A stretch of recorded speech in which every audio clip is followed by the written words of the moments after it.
আসসালামু আলাইকুম রহমতুল্লাহি ওয়া বারাকাতুহু। ভিউয়ার্স, আমি হায়দার, আপনারা দেখছেন ড্রাগন মিনি গার্ডেন। তো আজকের ভিডিওর বিষয় আমার সামনে দেখতে পাচ্ছেন ডালিম গাছ বা বেদানা গাছ যেই বলেন, কয়েকটা হয়ে রয়েছে, এখানে 5টা হয়ে রয়েছে। তো এই ডালিম গাছের বা বেদানা গাছের গুটি কলম কীভাবে করবেন সেই নিয়ে আজকে আমার ভিডিও।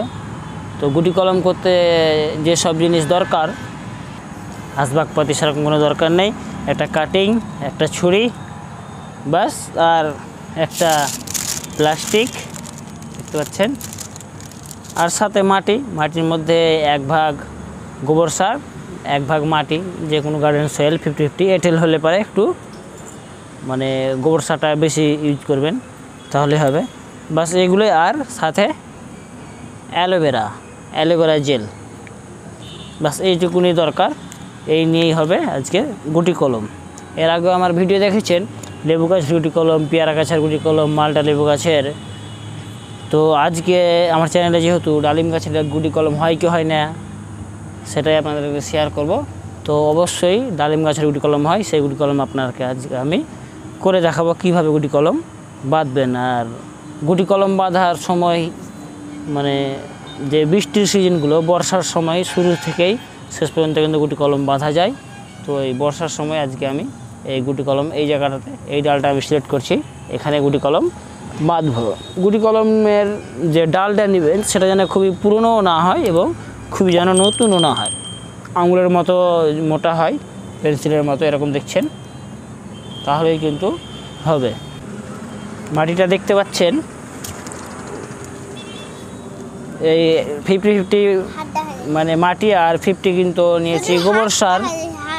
আর এর সাথে একটা দেখতে পাচ্ছেন আপনারা এখানে মেস, মানে যে বর্ষার কালে যে শ্যাওলা পড়ে যায়, সেই শ্যাওলাটা কিন্তু মানে ময়েশ্চার রাখতে সহায়তা করে। তো এই মেসটা যদি মিক্স করেন তাহলে কিন্তু ভালো কাজ হবে, বুঝতে পারছেন। অবশ্যই দেখতে পাচ্ছেন দেওয়ালে বা এই আমার ডালিম গাছেও কিন্তু, আমার ডালিম গাছে এই সাইডে কিন্তু এই মেসগুলো হয়ে রয়েছে। এখানে জানি না ক্যামেরাতে আসছে কিনা, এই সাইডটাতে এইগুলোতে এখান থেকে দেখাচ্ছি, মানে বর্ষার জন্য ভিজে দেখতে পাচ্ছেন।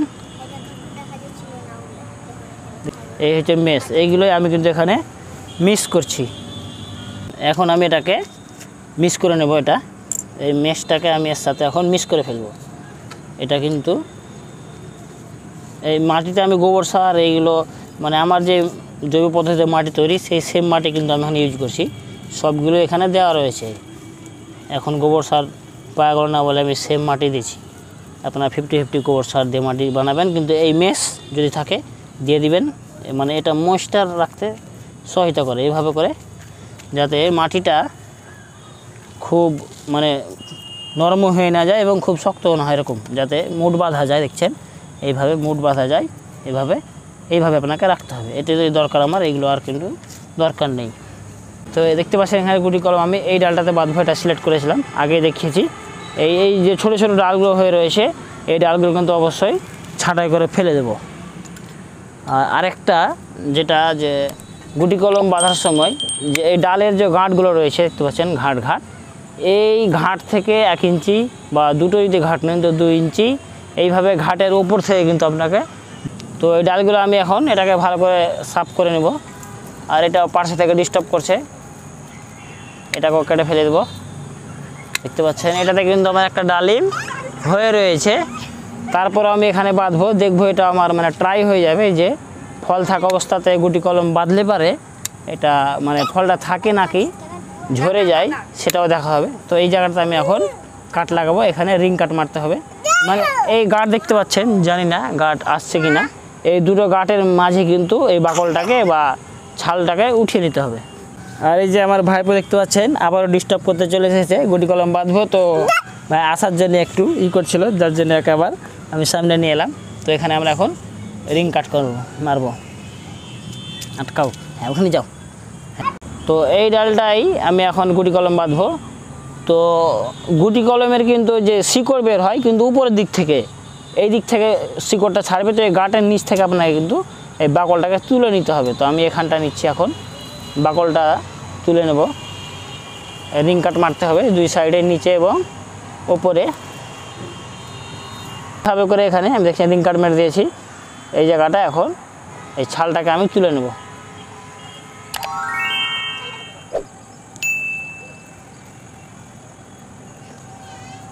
আপনি বড় নিলে বড় নিতে পারেন, অসুবিধা নেই।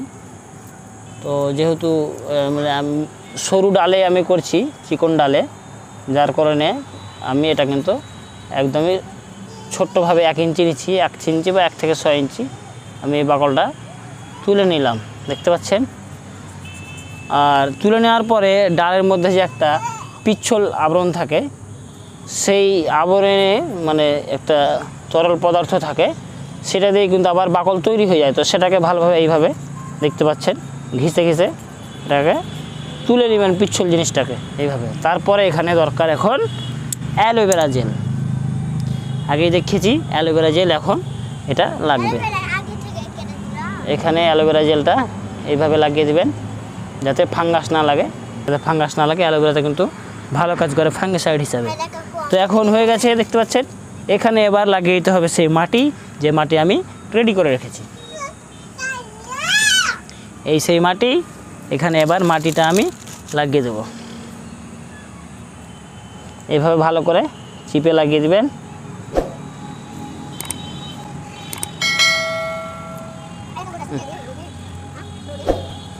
এইভাবে লাগিয়ে দিয়েছি আমি চিপে এখানে।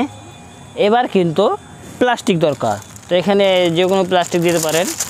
এটা আমার সাদা প্লাস্টিক ইউজ করছি, কারণ সাদা প্লাস্টিক যদি ইউজ করেন তাহলে আপনার রেডি হয়েছে কি হয়নি সেটা শিকড় বাইরে থেকে কিন্তু দেখতে হবে, যার কারণে কিন্তু আমি সাদা প্লাস্টিক ইউজ করি। তো আপনিও এইভাবে সাদা প্লাস্টিক ইউজ করবেন।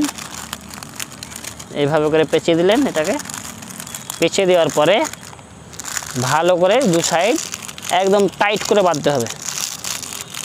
এভাবে বেঁধে দিয়ে এখন আমি বেঁধে দেবো।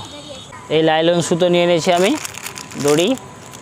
এটাকে এখন আমি প্রথমে তো নিচেটা আটকে দিবেন এইভাবে শক্ত করে।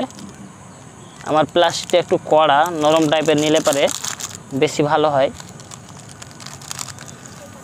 আমার কাছে এই মুহূর্তে ছিল না, যার কারণে কিন্তু আমি এখানে এই প্লাস্টিকটা ইউজ করছি। ও লাইলন তবুও ছিঁড়ে গেল। এটা কিন্তু বেশ ভালো শক্ত করে বাঁধতে হবে। তো নিচেটা আমি বেঁধে দিয়েছি। এই সুতোটা আমার ছিঁড়ে যাচ্ছে, মানে ড্রাগনের ডালগুলো হেলাবার জন্য বাঁধা ছিল, যার কারণে রোদে থাকার কারণে নষ্ট হয়ে গেছে, যার কারণে ছিঁড়ে যাচ্ছে।